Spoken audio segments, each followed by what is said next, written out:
salah itu. Nah itu kacanya di jendela tuh gerabak-gerabak itu bunyi gitu, aku jadi merinding. Kamar mandi, saya pas berhenti di kamar mandi, sebelah kamar mandi itu ada sosok pocong di situ. Kawan saya itu kaget, itu apa putih berdiri bilang gitu. Dia nangis sambil manggil pukul sini. Hai guys, kembali dengan saya Julio Anggi Alvaro. Pada kesempatan kali ini gue akan menemani malam lu dengan cerita horor, kisah nyata.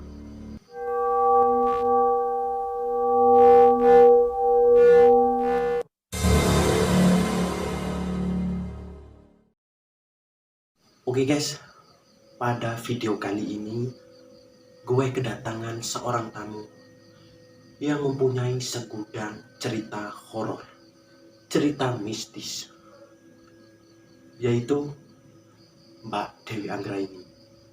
Nah, selamat malam Mbak Dewi Anggraini. Gimana kabarnya? Baik.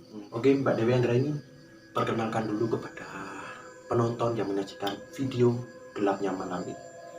Halo, nama saya Dewi Anggraini. Nah, katanya Mbak Dewi Anggraini ini mempunyai banyak cerita soal misterius, soal horor gitu Mbak. Boleh diceritain atau beberapa cerita yang harus diceritain biar penonton setia dari gelapnya malam ini bisa tahu gimana ceritanya gitu Mbak. Monggo diceritakan, mau cerita kisah yang mana dulu? Iya, saya mau cerita kisah waktu saya kelas 1 SMP baru masuk, kan waktu itu persami. Iya. Waktu persami, pas waktu api unggun, saya melihat sosok misterius itu. Saya seperti lihat pocong, wewe, dan kunti sejenis gitu wes. Oh iya. Nah, pertama kali saya masuk kan melewati gerbang, kan di situ ada apa namanya ya, itu patung. Patung itu kalau siang biasa aja, tapi kalau malam melihat patung itu saya seperti takut mau masuk. Matanya merah, terus kayak apa ya, patung kan diam, kayak kepalanya tuh geser gini. Oh, jadi patung itu bisa bergerak sendiri gitu Mbak? Iya, pas saya masuk waktu itu kan mau apa namanya, mau buat api unggun. Di situ kan melingkar dulu sama kawan-kawanku dan sama kakak yang di situ. Nah, pertama saya ngumpulin kayu itu, kawan saya di sebelah saya itu langsung pingsan. Dia marah-marah, iya, marah-marah, ngamuk di situ wes. Terus dibawa ke UKS. Katanya dia kerasukan gitu, kerasukan yang jaga pohon apa waru di situ kan ada di belakangnya. Oh, jadi dia itu ngamuk kerasukan yang berada di pohon waru gitu? Iya, perempuan. Iya. Dia ya gitu senyum-senyum sendiri gitu sambil ngamuk. Terus saya kan udah banyak ngumpulin kayu bakar. Pas di depan saya itu saya melihat seorang perempuan pakai baju putih, itu namanya apa? Itu ada wewe, ada kuntilanak gitu? Yes, jenis gitu wes. Iya. Di apa namanya sih, di sebelah kantin di depan pas itu kan ada pohon-pohon apa, ada pohon singkong di situ. Pas di pertengahan dia gini sama aku. Oh, jadi dia manggil mbaknya gitu? Iya, saya kan takut jadi saya nangis. Pas di belakang saya kan ada kelas itu, kelas kalau nggak salah A B kalau nggak salah itu. Nah itu kacanya di jendela itu gerabak-gerabak gitu bunyi gitu, aku jadi merinding. Dia merinding guys, menceritain ada di sekolah SMP-nya guys. Nah terus Mbak? Terus pas ya Allah, ya nggak apa-apa. Pas waktu nyanyi di lingkaran itu kan melingkar sambil jalan. Pas di pojokan itu kan ada apa namanya, kamar mandi. Saya pas berhenti di kamar mandi, sebelah kamar mandi itu ada sosok pocong di situ. Kawan saya itu kaget, itu apa putih berdiri bilang gitu.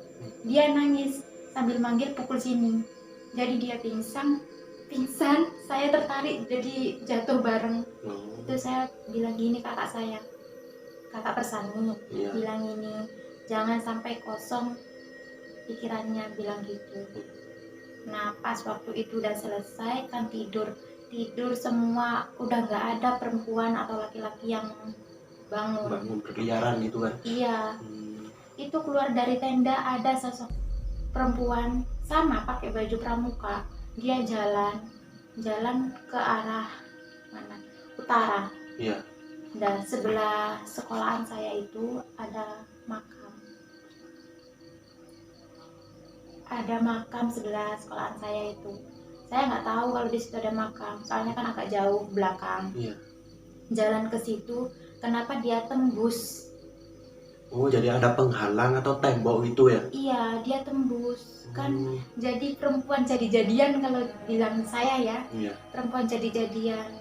Saya bangun, lihat dia itu sambil lari. Kak, tolong, ada perempuan, ada anak yang kelas 1 juga lari ke sana. Kakak saya, yang bimbing saya itu lari juga. Ketakutan. Udah tenang ya, Dek, bilang gitu. Jangan sampai kosong, bilang gitu. Terus waktu main lah permainan. Iya. Di Persami kan ada. Oh iya, iya ada seperti permainan ke grup-grup gitu ya? Iya, lah grup saya itu kan mau manggung nyanyi-nyanyi gitu. Kenapa dia naik nyanyi, mau nyanyi bilang gitu, langsung dia ngamuk semua, dilempar-lempar dah. Jadi memang di sekolahan itu memang apa ya, istilahnya angker ya, banyak penunggunya karena di sebelahnya itu pemakaman umum gitu. Iya.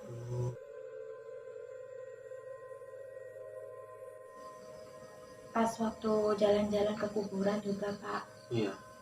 Ke makam, jalan-jalan itu siangnya. Kawanku itu ada yang bawa sejenis batu-batu gitu guys. Iya. Itu dibawa ke sekolahan. Oh, jadi dapat batu dari makam itu dibawa ke sekolahan gitu? Iya, karena bentuknya itu unyuk gitu loh Kak. Iya, unik gitu ya, iya, unik. Dia laki-laki, terus dibawa di situ. Bilang gini sama kakak Persani, jangan dibawa itu, dibilang gitu kan kakak Persani. Terus bilang gini, iya saya taruh. Kakak itu nggak ngelihat siapa kawan itu, kawanku itu. Terus dia ngambil ditaruh di sakunya, dibawa ke sekolahan. Nah habis itu malamnya itu dia kesurupan juga Kak. Jadi kesurupan dari bawa batu dari makam itu? Iya. Terus? Jadi kawanku banyak yang kesurupan. Saya nangis terus. Udah berapa hari saya nangis minta pulang, kan nggak boleh Kak. Iya. Kalau Persani, kawanku habis berapa orang gitu loh yang kesurupan. Dibawa pulang, udah nggak kuat. Oh, jadi pas waktu Persami itu memang seluruh makhluk yang di situ tuh menggoda siswa SMP di situ ya? Iya. Banyak bayangan yang aneh-aneh itu. Kan kalau tidur di tenda Kak. Iya. Jadi di depan itu kan kelihatan. Iya. Itu jadi takut aku. Yang di sebelah kantin saya lihat seorang perempuan, dia nggak bawa bayi, cuma pakai baju putih panjang, terus ya Allah, rambutnya panjang keriting, terus bola matanya itu hitam. Terus yang di kamar mandi pocong, yang di pohon waru itu ada perempuan bawa bayinya nangis terus. Oh, bayinya nangis terus.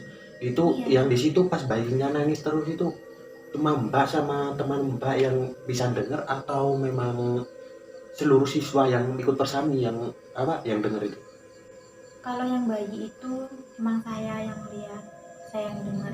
Iya. Terus kalau yang di lainnya kayak di depan kantin, di kamar mandi, kawanku juga lihat. Kakak Persami udah pernah lihat, cuma dia biasa aja. Memang ya, dulu saya pernah waktu SMP itu juga Persami gitu. Memang itu kalau saya pribadi ya, kalau setiap sekolah itu memang ada Mbak. Seperti gitu-gitu memang ada. Iya. Seperti cerita yang Mbaknya cerita tadi itu memang ada kalau di sekolahan-sekolahan gitu. Memang kan tempatnya gitu kan. Iya. Oke guys, sekian dulu video gelapnya malam dari tamu kita yang bernama Mbak Dewi Anggraini ini guys. Nah, Mbak Dewi Anggra ini masih punya banyak cerita lagi ya. Banyak. Cerita lagi dari kejadian-kejadian yang berbeda ya. Iya. Oh iya guys. Oke guys. Sekarang sekian dulu video dari Gelapnya Malam ya guys. Tunggu episode-episode atau part-part dari cerita Mbak Eni ini guys. Nanti saya akan hubungi Mbak Eni lagi untuk bercerita di sini untuk menerusin cerita-cerita yang pernah Mbak Eni alami guys, karena dia adalah seorang yang banyak mempunyai cerita-cerita mistis dan misterius guys. Oke guys, saya mohon pamit. Sekian dulu video dari Gelapnya Malam. Jangan lupa klik tombol subscribe-nya guys, biar kalian mendapatkan notifikasi cerita-cerita horor, cerita-cerita misterius yang kisah nyata dari para narasumber atau bintang tamu dari Gelapnya Malam. Oke, saya Julio Di Alvaro dan tamu saya Dewi Anggraini. mohon pamit. Saksikan video berikutnya dari Gelapnya Malam. Terima Terima kasih. kasih.